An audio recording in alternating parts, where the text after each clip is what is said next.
오늘의 주요 뉴스입니다.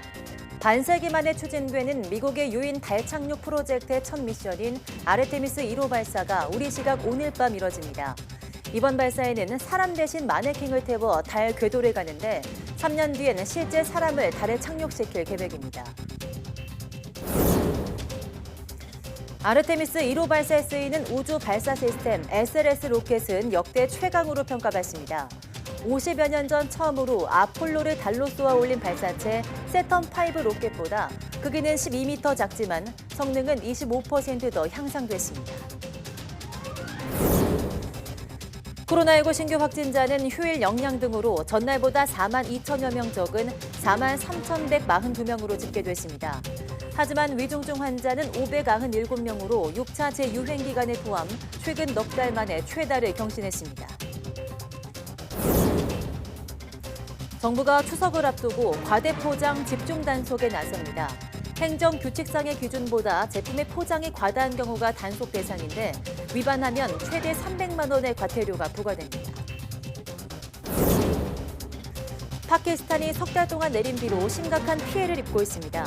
예년 평균의 배가 넘는 폭우로 최소 1,000명 이상이 목숨을 잃었고 이재민은 3천만 명을 넘었습니다.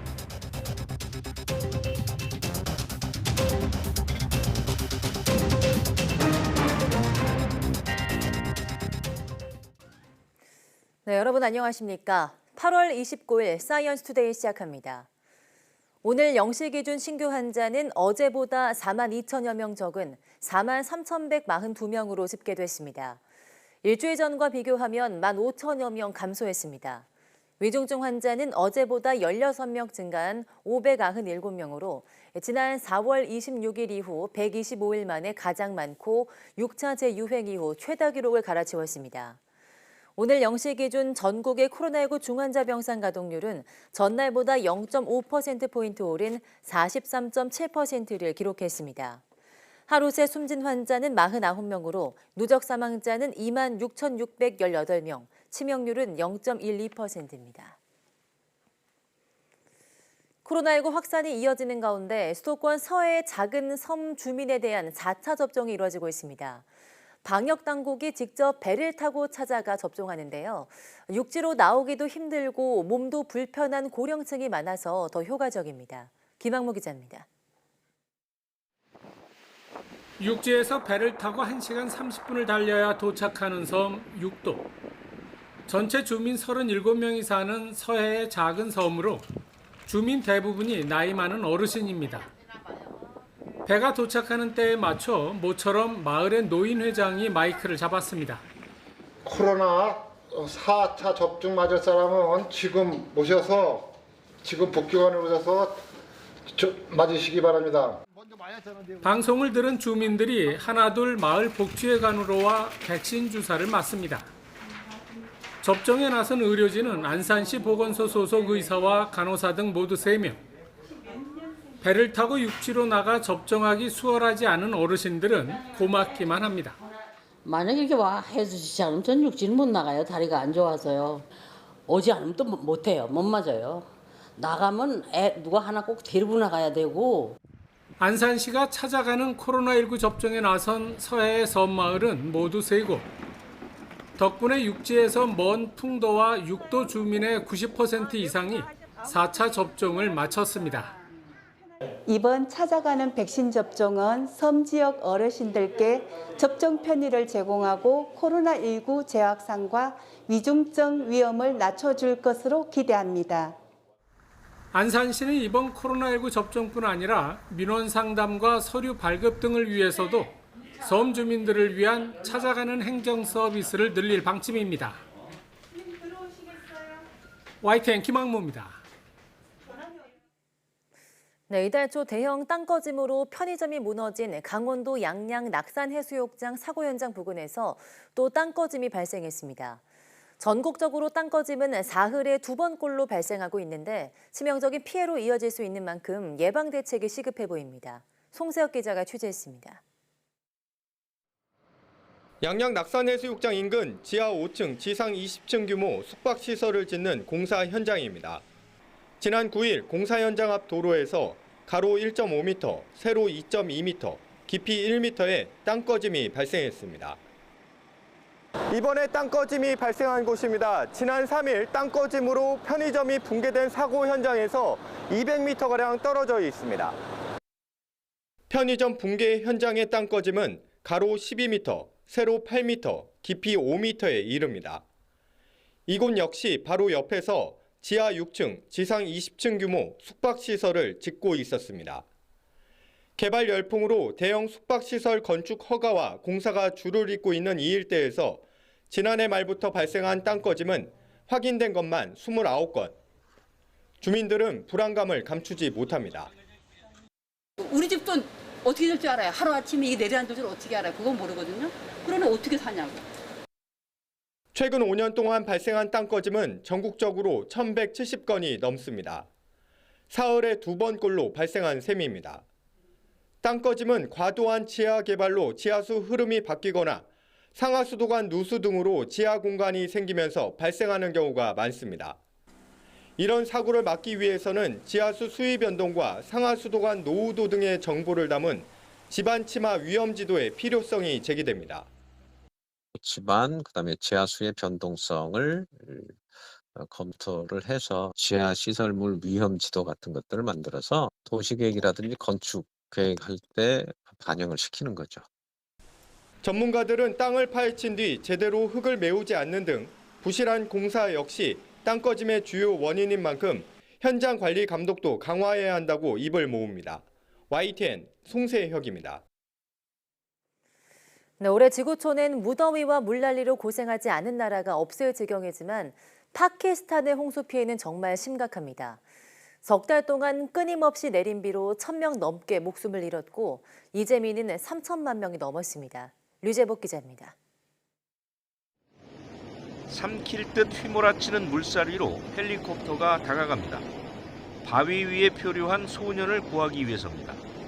몇 번의 시도 끝에 소년은 무사히 헬리콥터에 올라탑니다.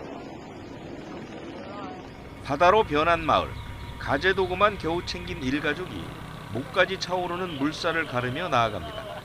소중한 보금자리는 이미 물속으로 사라졌습니다. ये सामान ले आ रहे हैं हम खुद घर उधर पानी में डूब गए हैं कोई सामान के कैसे तरीके से आएगा सामान तो हम खुद देखो कैसे क्या हालत में ले आ रहे हैं 무시무시한 흙탕물에 100만 채 가까운 집이 사라졌습니다. 어린이 350명을 포함해 1,000명 넘는 사람이 목숨을 잃었습니다. 이재민은 3,300만 명이 넘습니다. 몬순 우기라 비가 많이 내리는 시기지만 올해엔 평소에 배가 넘는 폭우가 쏟아졌습니다.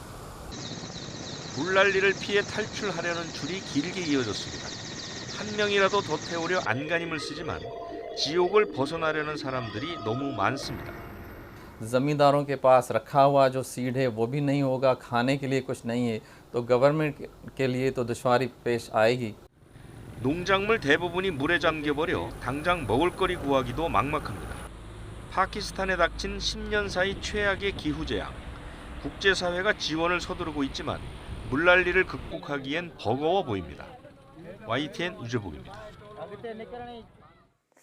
네, 이처럼 올해 지구촌은 가뭄과 홍수 등 유례없는 기상이변으로 몸살을 앓고 있습니다. 일반적으로 지구온난화를 막으려면 나무를 많이 심어서 이산화탄소 흡수를 늘려야 한다고 생각하는데요. 맞는 말이지만 숲의 확대가 반드시 온실가스 저감으로 이어질지는 미지수입니다. 임수근 기자가 보도합니다. 기후변화와 온난화로 지구촌 빙하가 빠르게 사라지고 있습니다. 알프스 빙하가 하루 5cm씩 줄어들고 얼음층의 두께도 점점 얇아지고 있습니다. In the last 15 years, 20 years, the glacier changed a lot. You can imagine that here the glacier go down more than 10 meters. 전체의 85%가 빙상으로 덮인 그린란드를 비롯해 북극권에서도 얼음이 녹은 자리에 초지와 숲이 생기고 있습니다. 최근 조사에 따르면 북극권 8,000km에 걸쳐 툰드라 안쪽으로 숲이 확장하고 있습니다. 대기 중 고농도의 이산화탄소가 비료 역할을 하면서 나무 성장을 촉진하고 있습니다. 문제는 숲의 확장이 지구 온난화 해결의 구세주가 아닐 수 있다는 것입니다. 물론 북극권의 신생 숲은 1970년대 이후 벌채로 18%나 감소한 아마존 산림의 역할을 대신하고 있습니다. 또 나무는 이산화탄소를 흡수하면서 한 그루당 매일 100리터의 물을 증발시켜 대기 온도를 낮춥니다. 그러나 침엽수는 빛 반사율이 0.08로 빙하의 10분의 1에 불과해 태양에너지 대부분을 흡수해 열로 방출하고 있습니다. 특히 고위도의 나무들은 성장이 느려 온난화를 부추기는 것으로 나타났습니다. 숲은 탄소를 빨아들이는 스펀지가 아니다. 숲이 지구 온난화를 구할 수 있을지는 더 연구가 필요하며 아직 맹신은 금물이라고 과학자들은 조언하고 있습니다. YTN 임수근입니다. 네, 최근 대형 산불과 집중호우 등으로 기후 위기 대응이 그 어느 때보다 중요해지고 있습니다. 그래서 환경에 대한 학습과 체험을 접목한 학교 밖 친환경 교육이 주목받고 있습니다. 이성우 기자가 보도합니다. 학생들을 대상으로 한 플라스틱 오염, 재생용품 등에 대한 교육이 한창입니다. 학생들은 빗물 조류조와 실내 벽면 녹화 등을 살펴보면서 탄소 배출에 대한 강의도 듣습니다. 백두대간을 축으로 한 충북의 생태와 자연에 대해서도 꼼꼼히 살펴보면서 환경 보존의 중요성을 깨닫습니다. 네, 원래부터 관심이 있었고요. 그래서 환경 동아리도 들어가고 환경에 대해서 많이 공부를 하고 싶어가지고. 이처럼 학생들에게 학교 밖에서 환경을 가르치는 곳은 충북교육청에서 설립한 환경교육센터. 지난 3월 문을 열었는데 지역교육청이 환경교육센터를 만든 사례는 전국에서 처음입니다. 생태관과 수난관, 체험 공간 등이 마련됐는데 학생뿐만 아니라 어린이집 아동부터 일반인까지도 교육받을 수 있습니다. 오시는 학생들과 그다음에 학부모님들에 따라서 맞춤형 교육을 진행하고 있고요. 학교에서 요구하는 다양한 환경 교육 프로그램을 저희 선생님들이 회의를 통해서 진행을 하고 있습니다. 지난달까지 환경교육센터에서 교육을 받은 교육생은 4,400여 명. 다른 지역의 공공기관에서도 이곳을 찾아 교육 과정과 운영 사례 등을 배워가고 있습니다. 무엇보다 학교와 가정을 연계하는 교육으로 일상에서도 환경 보존을 실천할 수 있도록 한 것이 특징입니다. 네, 환경교육센터는 환경시민을 키우는 것을 비전으로 삼고 있고요. 학교 환경교육의 지원과 충북 환경교육의 플랫폼을 목적으로 삼고 있습니다. 기후위기를 맞아 학교 밖 환경교육이 그 어느 때보다 주목받고 있습니다. YTN 이성호입니다.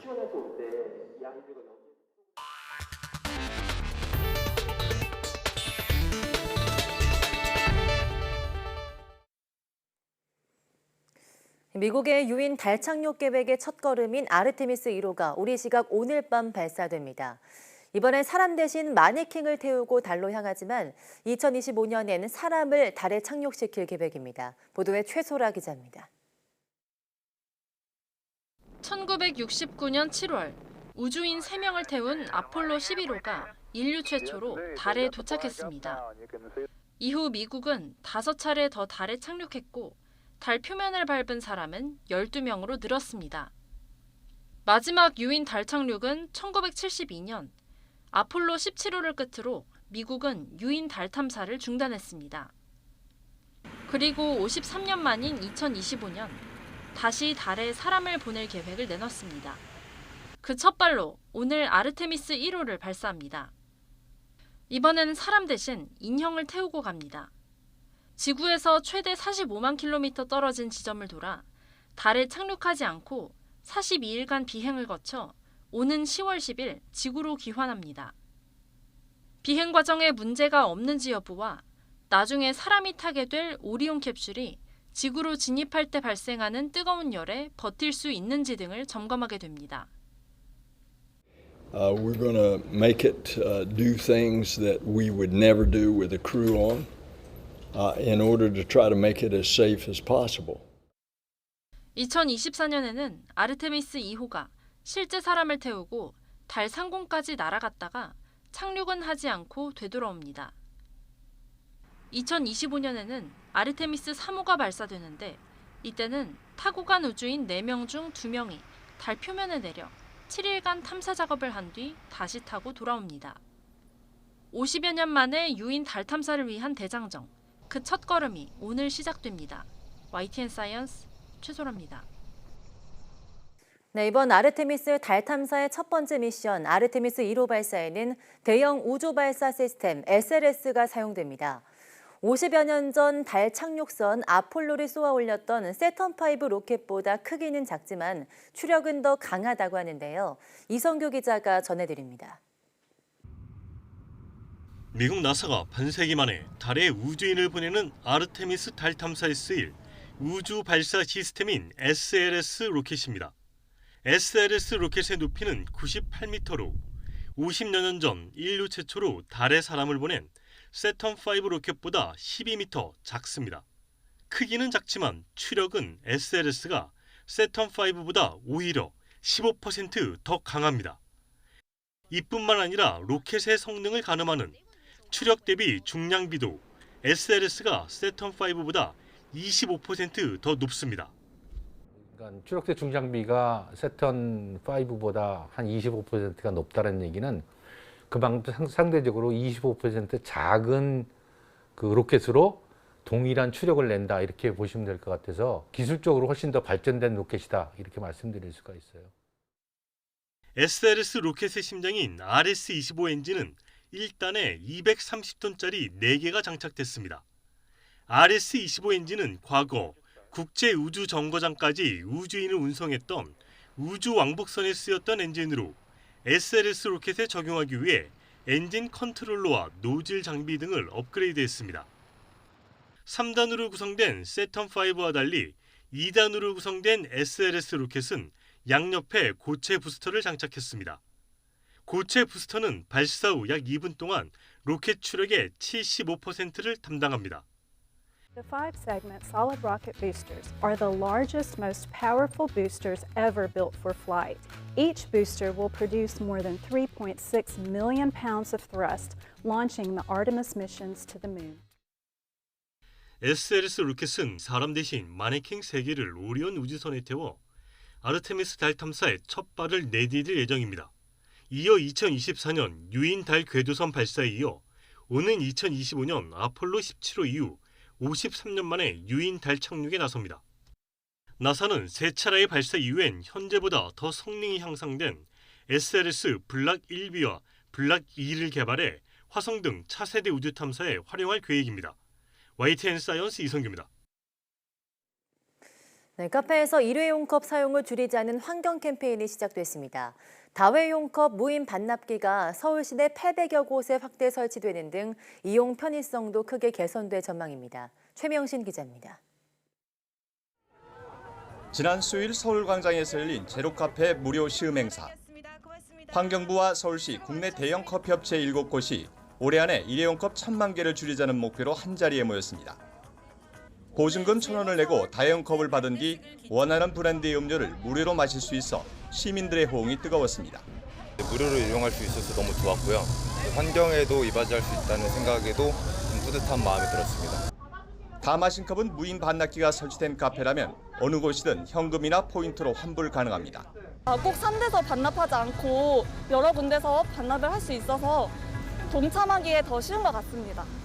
서울시는 지난해 11월부터 지난 2월까지 시청 인근 19개 매장에서 다회용 컵 사용 시범 사업을 추진해 일회용 컵 32만 5천 개 사용을 줄였습니다.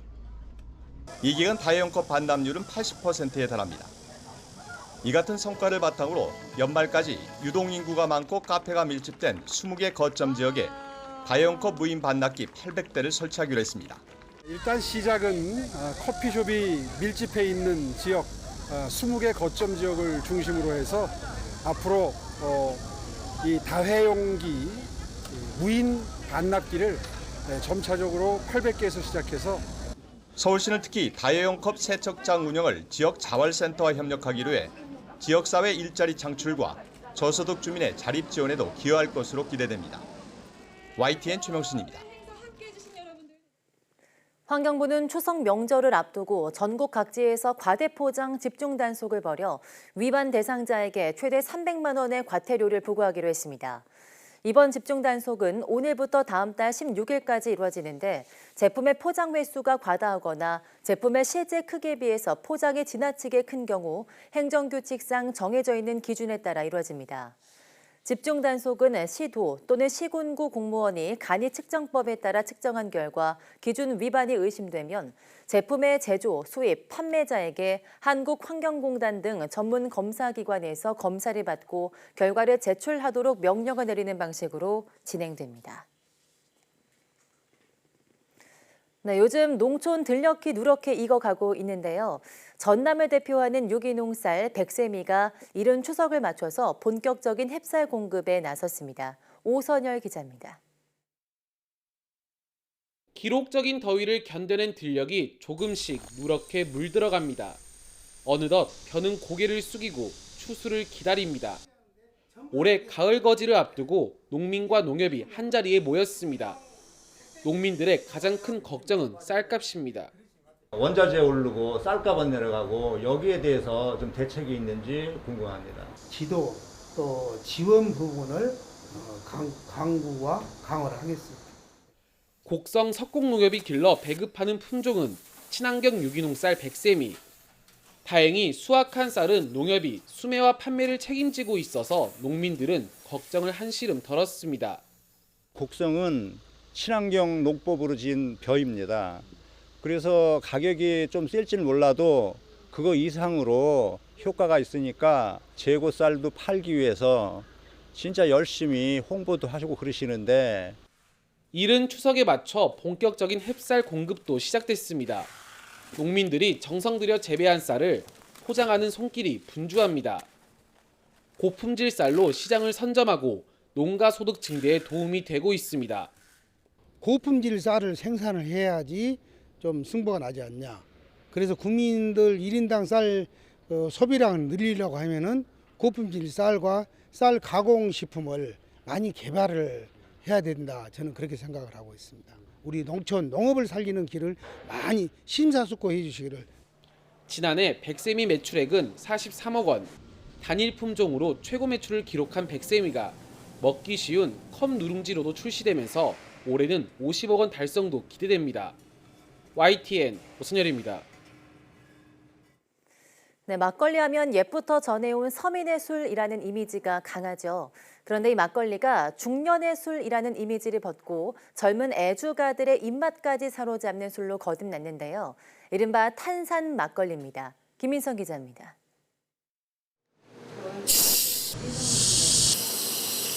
병과 뚜껑에 작은 틈을 비집고 나오는 청량감. 탄산음료도 맥주도 아닌 우리 술 막걸리가 내는 소리입니다. 병 속에 넣은 건 100% 국산 쌀과 통밀로 만든 누룩 그리고 효모. 억지로 이산화탄소를 밀어넣지 않아도 톡 쏘는 탄산 축포는 반드시 터집니다. 천연 방식으로 발효를 해서 만들어진 막걸리거든요. 따로 뭐 탄산을 인공적으로 넣는 건 아니고요. 발효할 때 저절로 나오는 게 알코올이랑 탄산이기 때문에 지금의 샴페인 막걸리처럼 지금 만들고 있습니다. 이렇게 생긴 탄산을 잘 가둬놓을 수 있는 특수 처리한 플라스틱 병도 비결입니다. 기다란 병을 타고 순식간에 올라오는 탄산이 마시는 즐거움은 물론 보는 재미까지 줍니다. 단맛은 좀 덜한데 이런 탄산감이 더 강하고요. 또 단맛이 좀 덜하다 보니까 더 건강한 맛이라는 게 많이 느껴졌습니다. 이 탄산 막걸리의 또 다른 매력은 상큼한 신맛입니다. 도수도 6.5도로 높지 않은 데다 무겁고 텁텁한 맛도 덜어내 특히 젊은 층의 입맛을 공략했습니다. 일반 막걸리보다 5배 정도 비싼데도 해마다 10만 병 넘게 팔리고 있습니다. 최근 금리가 높아지고 있어서 우리 농식품 기업들이 많은 어려움을 겪고 계신데요. 저희 한국농업기술진흥원에서는 우수한 기술을 가지고 계신 농식품 기업들이 이제 사업화를 잘 이어나가실 수 있도록 저금리 지원 사업을 앞으로 더 확대해 나갈 예정입니다. 우리 농산물로 빚어낸 술맛에 일본과 홍콩, 싱가포르 등 아시아 국가들의 수출 요청도 이어지고 있습니다. 과거 중년층과 서민의 술로 생각되던 막걸리. 애환을 낭만으로 재해석해 MZ세대에게 훌쩍 다가서고 있습니다. YTN 김민성입니다.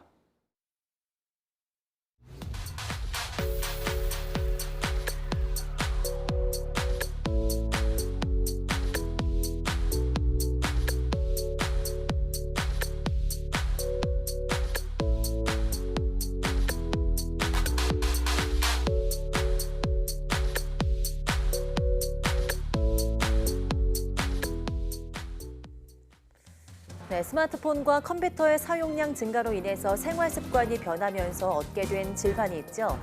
일명 현대인의 병, 거북목 증후군입니다. 오늘 오후 사이언스투데이 내문 보고서에서는 거북목의 진단부터 치료법까지 다양한 이야기 나눠보겠습니다. 많은 시청 바랍니다. 함께해 주신 여러분 고맙습니다.